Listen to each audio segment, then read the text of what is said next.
Hey, are you a business owner, entrepreneur, or professional? If so, we want you to apply to be a featured guest on our show. My name is Adam Torres, and I host the Mission Matters series of podcasts. I've recorded over 3,000 episodes, and we are just getting started. How do you know if you'd be a good guest to be on the show? Well, only one way to find out, and that's to apply, but I'm going to let you in on a little secret. We want guests that have a story to tell, guests with a brand, a product, or a service that can benefit my audience of listeners. If this sounds like you, go to missionmatters.com and click on Be Our Guest to apply. I'd love to talk to you and get to know more about your story. Again, head on over to missionmatters.com and click on Be Our Guest to apply. All right, now let's get into the show. Hey, I'd like to welcome you to another episode of the Mission Matters Business Podcast, your source for all things business. My name is Adam Torres. You can follow me on Instagram at AskAdamTorres to keep up with my book releases, book tour schedule, signings, all that other good stuff. And as always, if you'd like to apply to become a co-author of one of my upcoming books, just head on over to the website, missionmatters.com, and click on Become an Author to apply. All right, so today I have Anthony Weinkopff on the line, and he's director and co-founder over at Embrace Tutoring and Educational Services. Anthony, welcome to the show. Adam, thanks for having me. Great to be here. Looking forward to kind of weighing in on scaling our business. Yeah, fantastic topic you chose today, scaling your business, and a lot of business owners, entrepreneurs, and executives listening to this. So maybe just to get us kicked off, maybe just give us a little bit about your background and how you got started as an entrepreneur.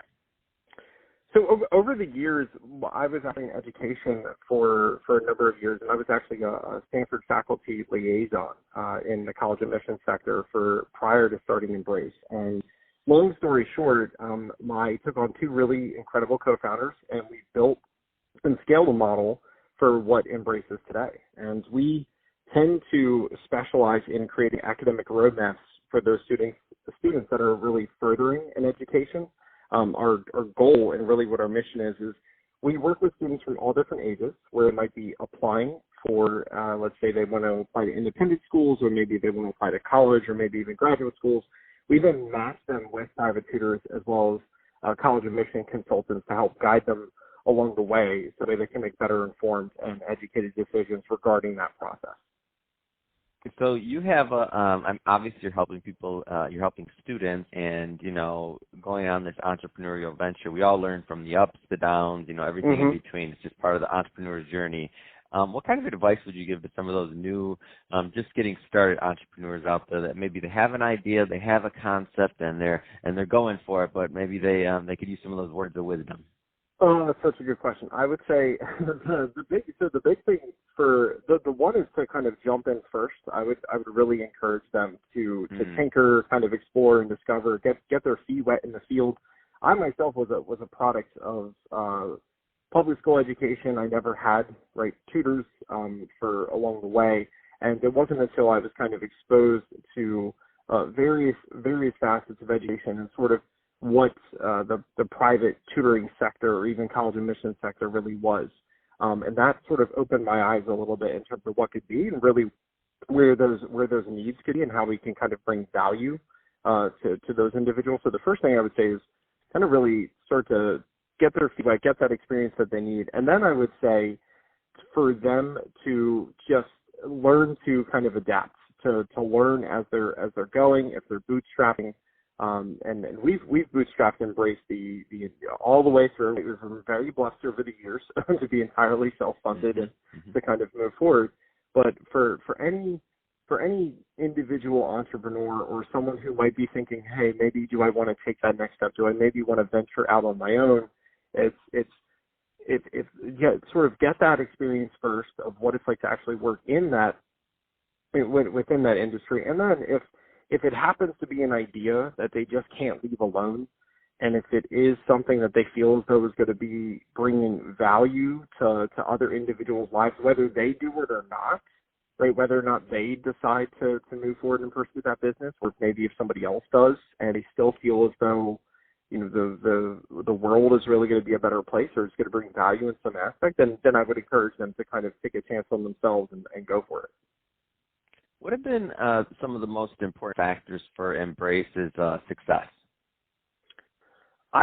So really, we have a really talented team, and I don't want to by any way sort of take away from our systems, right, or our model or our processing, but our team is phenomenal. My business partners, Mrs. Suzanne Park and Mr. Andy Lee, are both phenomenal. We have really, really great educators and directors that work with us that have, hundreds and thousands of hours of private tutoring as well as college admissions experience.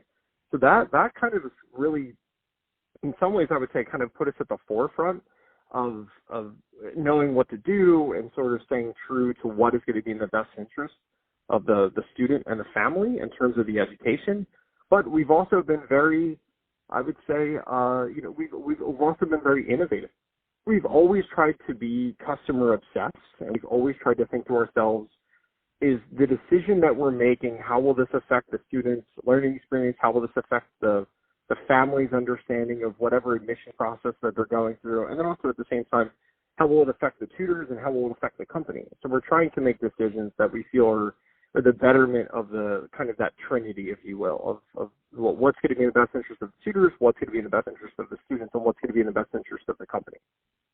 What kind of feedback have you received on this so far? I'm just curious because you have different stakeholders here, as you mentioned. So you have the tutors, you have the students, obviously all those the entire chain there. What kind of feedback have you received? That's a good question. So feedback with respect in terms of like how well the students are performing. Is that what you're?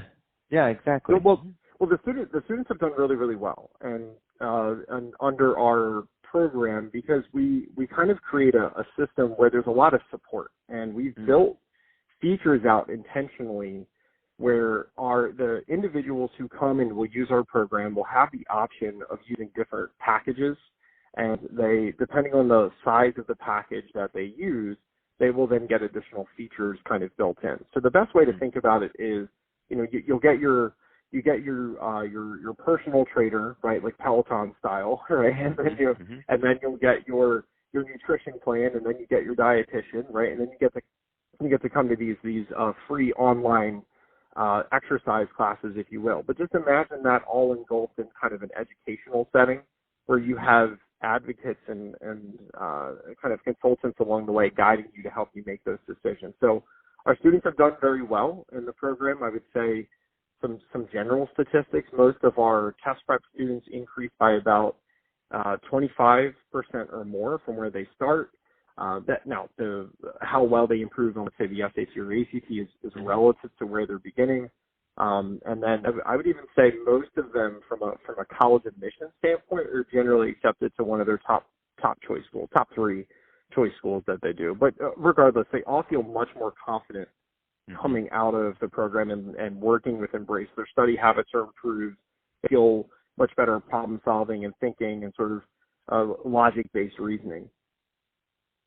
That's awesome, and I get it, and it makes a lot of sense. That being said, so what are your obviously you're growing, big need for what you're doing in the market. What kind of plans do you have going forward?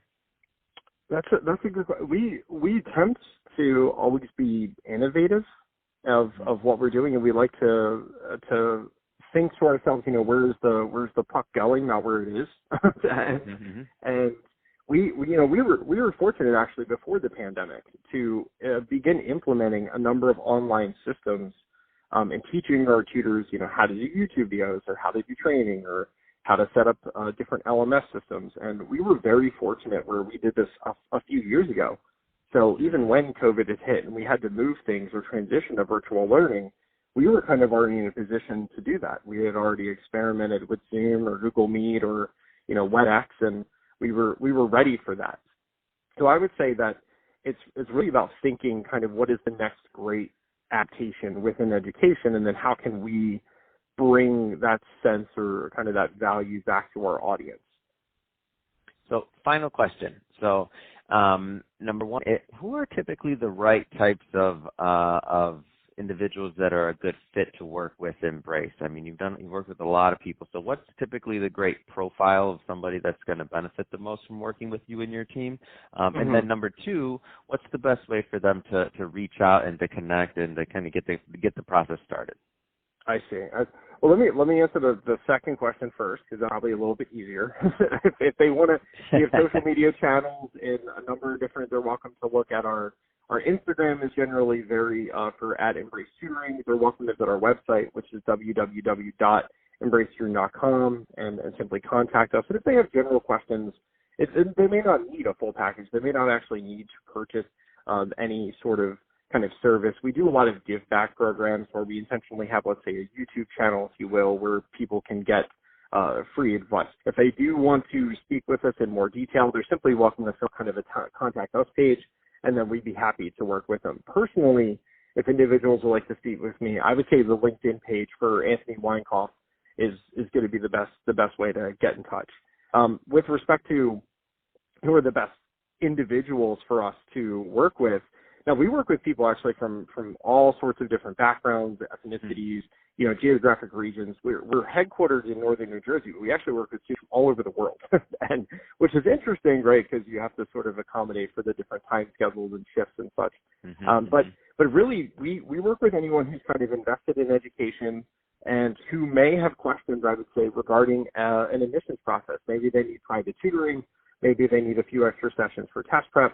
Maybe they need long-term academic tutoring or academic enrichment, and maybe they have multiple children, and it's best to sort of have everything kind of in one house. We do allow the families to transfer the hours any way that they see fit, and we also allow the tutors to work with multiple students, even from that same family.